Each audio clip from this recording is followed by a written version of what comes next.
Hey there, guys. Welcome to Bedtime Stories with Brad and Braden. And here we go. This week's edition is from the July 1992 Pro Wrestling Illustrated, The Best of the Best. And the interview is with the late Jim the Anvil Neidhart. Here we go. It is press conference with Jim the Anvil Neidhart. Very, very cool. Of course, I will do Jim the Anvil Neidhart as Braden does the Interviewer. questions. It's not always the case that the WWF gobbles up all the available talent in the wrestling world.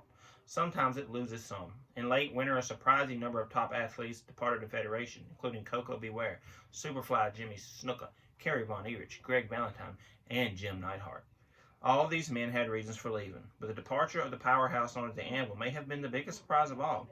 Neidhart was such a WWF mainstay that when he decided to take a brief retirement during 1991, he became a popular member of the WWF broadcast team, most notably on the syndicated WWF Wrestling Challenge program with Gorilla Monsoon and Bobby Heenan. After ending his self-imposed exile, Neidhart wrestled Ric Flair in one of the Nature Boys' first WWF appearances. Neidhart suffered a broken right leg, not only from Flair's figure-4 leg lock, but from a post-match attack by the Beverly Brothers. Livid at Bew and Blake, Neidhart decided to join forces with Owen Hart. It was like deja vu for Neidhart, who previously teamed with Owen's older brother Bret to win 2 WWF World Tag Team titles. The exciting new team rose to number 3 in the tag team rankings in a matter of weeks, but now Neidhart has left the WWF, leaving Hart on his own. Why did Neidhart depart so abruptly? Senior editor Bill Apter flew to Florida to get the Anvil's version of the story. So Braden is Bill Apter. The first question I have for you is, of course, why did you leave WWF? Well, Vince McMahon pulled me aside and said that he thought I was psychologically unstable and told me that he didn't want me in there with any more of his wrestlers.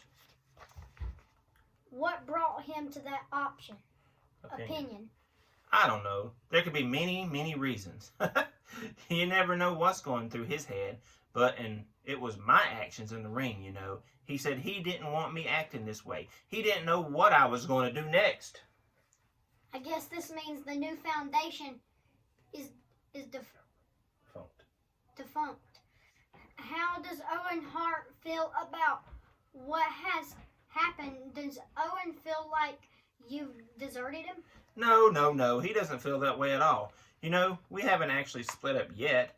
I could end up back in the WWF possibly, or the new federation could end up somewhere else. That's all I know right now. For years, you were managed by Jimmy Hart. Currently, he's managing Earnhardt Seister and Ted DiBiase, the WWF World Tag Team Champions. Do you feel that you and Owen couldn't have beaten that team? Oh, there's no doubt in my mind. Owen had a lot of speed, and I had some strength.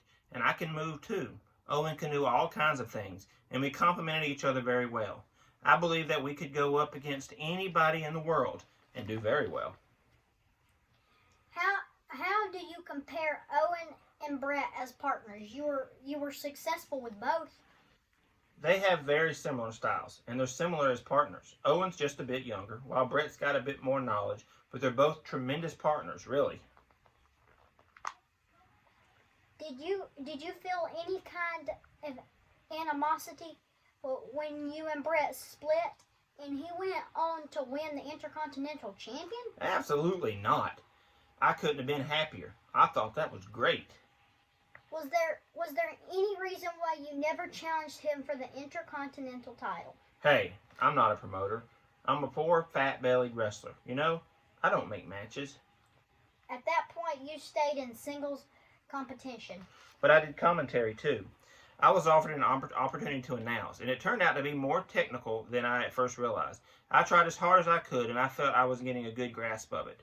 It was after I was called back into singles action when the new foundation developed. But basically, it's good to be as varied as you can to learn new skills. Why did the WWF approach you about being an announcer? Had you done broadcasting before in another federation?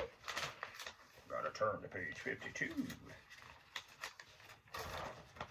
No, I had never done it before. but it was a great way to scout out opponents.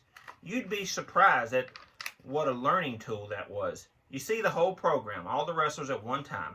You end up being familiar with everybody, very familiar. You learn everyone's weakness and strong points. It can be quite useful if you keep your eyes open. Let's go back even farther than your broadcasting stint. One of the great feuds that you and Bret Hart had was against the British Bulldogs in the mid-'80s. Would you say that Davey Boy Smith and Dynamite Kid were the best team you've ever faced in WWF? Oh yes, I feel the same of the best tag team matches ever in the entire world were the Hart Foundation against the British Bulldogs. At this point, Davey Boy is in singles and Dynamite Kid is retired. If the Hart Foundation and the Bulldogs were to reunite, who would win? That's a good question. If we held the match, we'd have to get Dynamite off his crutches. Dynamite is supposedly retired, but he's a pretty tough guy. Which team do you think is the best in the WWF right now? Well, they're coming and going like Grand Central Station. Of course, DiBiase and IRS have the belts, and you can't count out the Legion of Doom either. What's your assessment of DiBiase and Sightster? Well, actually, they kind of a good pair because of their experience. Rotundo, and I guess I should say IRS, was a tremendous amateur wrestler too. He just has so many skills. Despite his devious side, he's a damn good wrestler. And that's what it all boils down to in the first place. It's now known that Jimmy Hart double-crossed the natural disasters, and the fans now seem to be taken to Earthquake and Typhoon. Do you think that will help them in their quest to win the World Tag titles? I don't know how anybody could like the natural disasters. They're pretty ugly, but Earthquake is quite an accomplished sumo and amateur wrestler.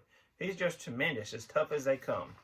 Is Jimmy Hart the cutthroat that people make him out to be?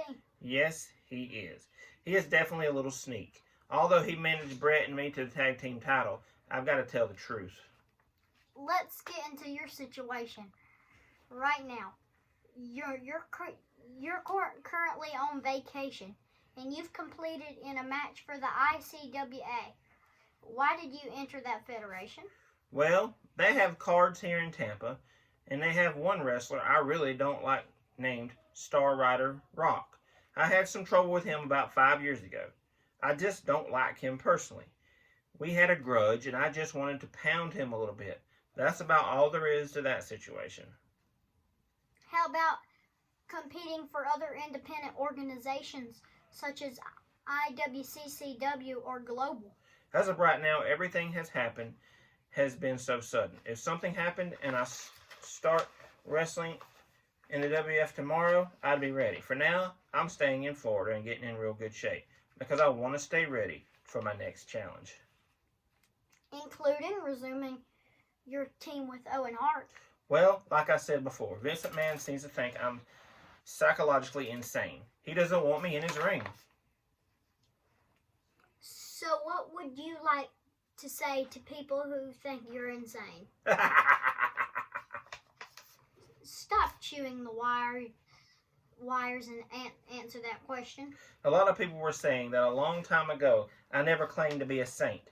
I was a nose tackle with the Oakland Raiders and a defensive tackle with the Dallas Cowboys. Vince McMahon said I had psychological disorders. What do they expect? You can bet the next time that I get in the ring, bet it for Vince McMahon, WCW, ICWA, or any other organization. Well, if they think I have psychological disorders, they haven't seen anything yet. There we go, guys. That is the interview with Jim the Anvil Neidhart from the Pro Wrestling Illustrated, the best of the best from July 1992. You can check us out on OneWrestlingVideo.com and on the One Wrestling YouTube page. And also check out our page at Brad's Collection and Braden's Toy Show. There we go, guys. We'll see you next time. Goodbye. Bye.